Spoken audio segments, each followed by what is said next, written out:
My name is Carla Morgan. I am a parent of a 6-year-old that is currently enrolled in a CPS school. Um, I am a resident of Chicago, born and raised, and I have a lovely family, a husband, and 2 kids. I have 2 children. One will be 2 in a few days, and the other will be 6 years old. My child's name is Kenneth Morgan. When he began working with critical thinking, he was just turning 6 years old. He's still 6, and he won't be 7 for another like 6 months. And it was a great experience, even though he was like on the younger side of being in 1st grade. Just working with critical thinking allowed him to mature, I think, a little bit faster than other kids his age. I think that critical thinking challenges the children. So he's getting like the work at school, but Lemi pushes them even further, like to really think critically about like why they're doing something, as well as things that are above their grade level. So for example, she teaches them multiplication, but a 1st grader is still learning like addition and subtraction. So it's just a great way for them to realize that they can do much more than they ever imagined, because look, you're doing multiplication and you didn't even know that's something you could do.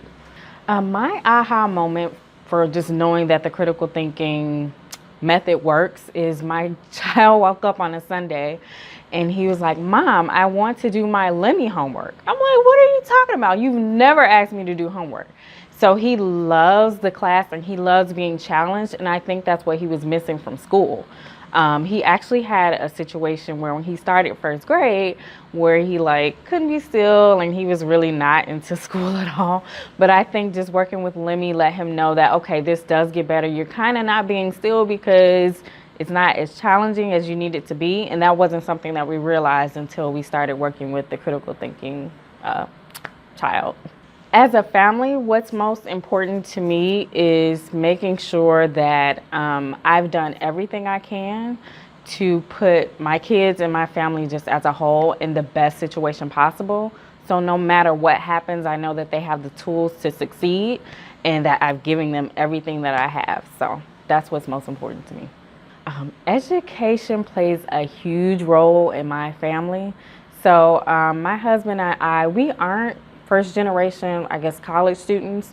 But our parents did kind of go to school in a time where college was, education was a little bit different. So even though they could share those experiences with us, we still were kind of like in a shock when we went to school and like you're in these huge classrooms now and things are just different.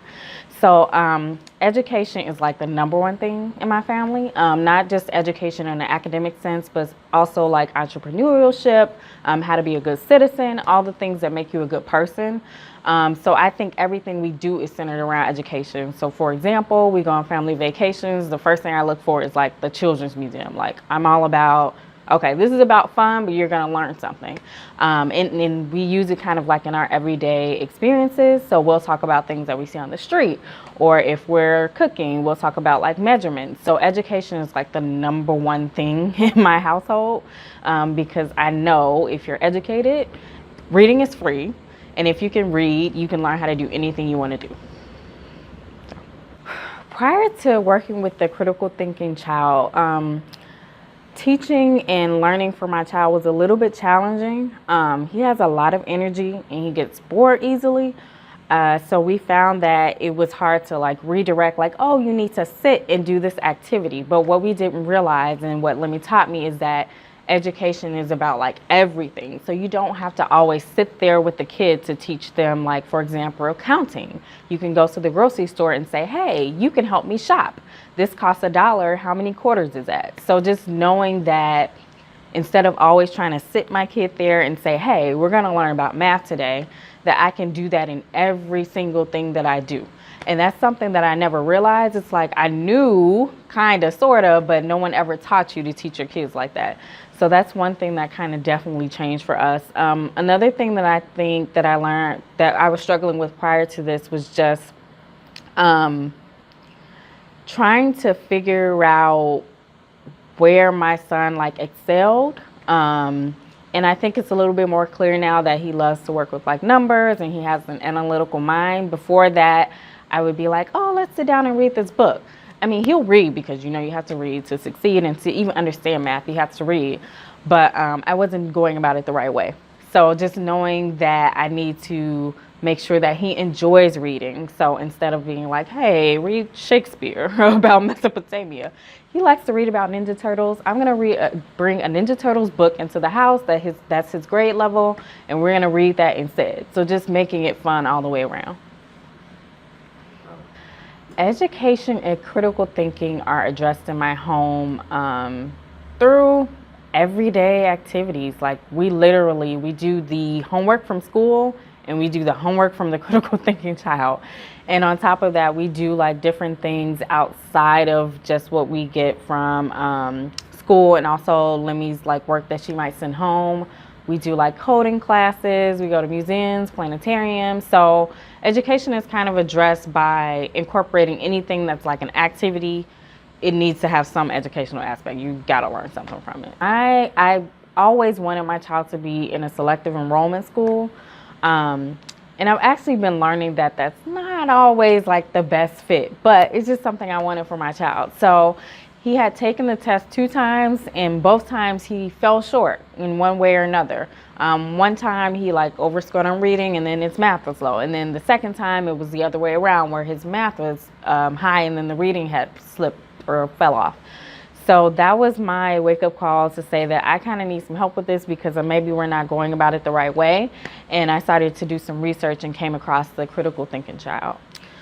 What led me to the critical thinking child is just the frustration out of my child not scoring well on the selective enrollment test, and me knowing that he was able to achieve what they wanted him to achieve in the classroom for sure in that type of setting. I spoke with a friend who kind of had the same issues, and she had worked with the critical thinking child the year before, and her son was accepted into one of the programs. And so I was like, okay, what's the harm in going to check out one of these places? So I went to a seminar. Lemi had one at IIT about just like the whole process. And then at the very end, I was just like sold. I signed up that very day because I'm like, she knows what she's talking about. I can't do this on my own. And I was just convinced that it was worth just spending the time, the money, and the effort. And even if my son doesn't get into a program, I'm at the point where I feel okay with that, because I know he can achieve more. So let's say he stays in his school now. He's already doing 2nd grade math and reading, and he's a 1st grader. So over the summer, he's just going to do 3rd, and he'll be entering, 2nd grade at a 3rd, 4th grade level, which is fine with me.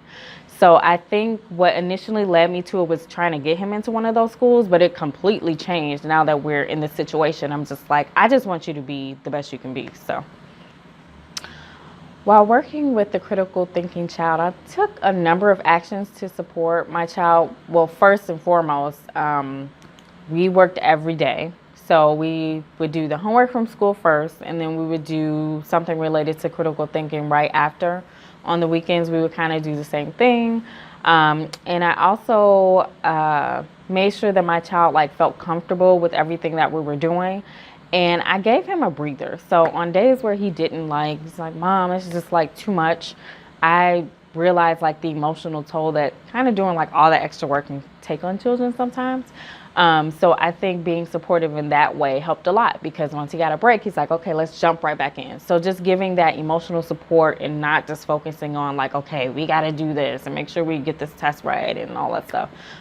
They're still your child, so it's important to be there for them in that way as well. Since starting the critical thinking child, my son has progressed tremendously. He started at a C reading level, and now he's kind of 2nd, 3rd grade. I forget which reading level that is, but he was kind of below 1st grade. I don't even know how that happened. And then the same thing for math. He's now doing 2nd grade math and moving on to 3rd. So I think he gets it. He gets that he can do this, and he feels wow, I'm really smart. And I know, I guess they say you shouldn't say that to kids, but I allow him to say it. I try to be that parent, oh, don't say that. Don't be so, try to be humble. But he's like, wow, Mom, I'm really smart. I really get this. And that's a proud, feeling for a kid to have. So I think he's progressed, not only in an academic sense, but also as a human being, and knowing that if I work hard at something and I put all of my effort into it, it will reflect in everything that I do. So not only is he doing like well in the things that she sends home, but he also does like really well at school, above grade level in everything that he has. And he also like won the spelling bee for his classroom, which is really cool. So things like that are just great to see. And also like with his reading, he reads every day at home. Just seeing him not stumble over words anymore and just like read and really understand, it's just so eye-opening to see how a child can progress in literally months. Me and my child will definitely not be in the situation we're in to feel confident about this test that's coming up, as well as his learning in general if it weren't for the critical thinking child. I say that because a lot of the tools I use at home, I honestly got them from Lemi.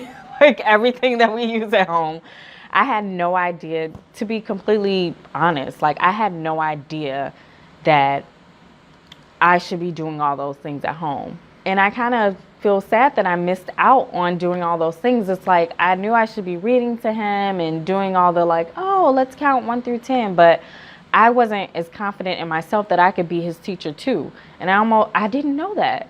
And so Lemi kind of teaches parents that you can also be your child's teacher. And before that, I kind of didn't have, I guess, the faith in myself that I could teach my kid concepts that he hadn't seen in school. And now that we're teaching him things that he hasn't even learned, I'm like, wow, we can really do this. And it just feels great to know that I don't have only to rely on, you know, the school system to teach my child. Like I can do this myself as well. I can spend a summer just getting ahead and making sure he's always ahead. And that is an awesome feeling, because beforehand it was just frustration with school, to be honest with you, because of just not knowing what you should be doing at home. Through implementing the strategies taught through the critical thinking child, my son has achieved a higher level of academic success, not only in school but at home, which is what we require of him as well. So for example, at school the teacher teaches to the grade. At home we're trying to teach him just a little bit above.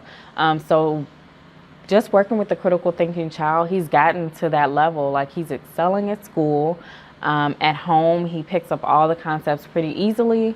And he's even at the point where he's like, Mom, you know, I want to be at 4th grade math by the time I start 2nd grade. And I'm like, that's great. That's not something that we told him. That's just something that he wants to achieve on his own. And it's great because I was asking this question to Lemi as well. I said, what age are kids like intrinsically motivated about education? And she was just saying, you know, it varies. It probably is just like a spark that gets them thinking like, wow, education is really cool. And then that's when they become motivated. And I think my son is like there now, which is so weird because I'm like, this is something I need to work on. And he's already there and I just didn't even think about it. So I think that it really helped to motivate him to want to be the best he can be academically on his own, even better. So the doors that are open to my child now that are previously closed is just being able to learn at a faster pace than his peers in his current classroom setting. If it weren't for the critical thinking child, I think I would have just focused on like, oh, let's make sure you do great in 1st grade. But because of meeting Lemi and some of the kids she works with, I'm like, wow, some of these kids do like physics and they're 7. I'm like, okay, I know my kid can do this. I'm like, he can do this. And so it just allowed me to just push him a little bit further, not to his breaking point, just to see what he can do. And it's working. So I think it's getting him to a level that is going to make sure that he always stays ahead. And when he does like feel like he's behind, he'll already be at a point where he doesn't fall too behind because he's seen it before. And that's just a great feeling to have as a parent. Like I don't have to rely on just the education system for this. My recommendation for parents in general about improving your learning is you are your child's first teacher. And I know people say that a lot, but it is so true. Like you are your child's first teacher. So it is your responsibility to, if they are at grade level, well, I guess depending on your goals. For us, that wasn't kind of good enough. We wanted him to be ahead because we knew he could do it. Like he seemed bored and he wasn't being challenged. So it's your responsibility to kind of see that in your children. And whatever it is that they're gifted at, because every child is gifted. I don't care what anyone says. Don't let anyone tell you that your child is not. But wherever they're gifted at, just roll with it. And if it's not something that you want, like, that's fine. If they're gifted at reading, push them to read more, push them to excel at reading and be a better reader. If they're gifted at art, put them in art programs. Put art in everything that they do. Incorporate art in their math. Just put it everywhere. It's important that kids know that you like are invested in what they're invested in, and then they'll want to be successful, I feel like, all the way around. So I think it's just very important to realize that you are the first teacher. And I had to realize this too after trying to think like, oh, should I play the blame game with like Chicago public schools or whatever your school system might be? And the answer is no. Like, they're there to educate like 30 kids sometimes at once. So it's all up to you to make sure that your kid is successful.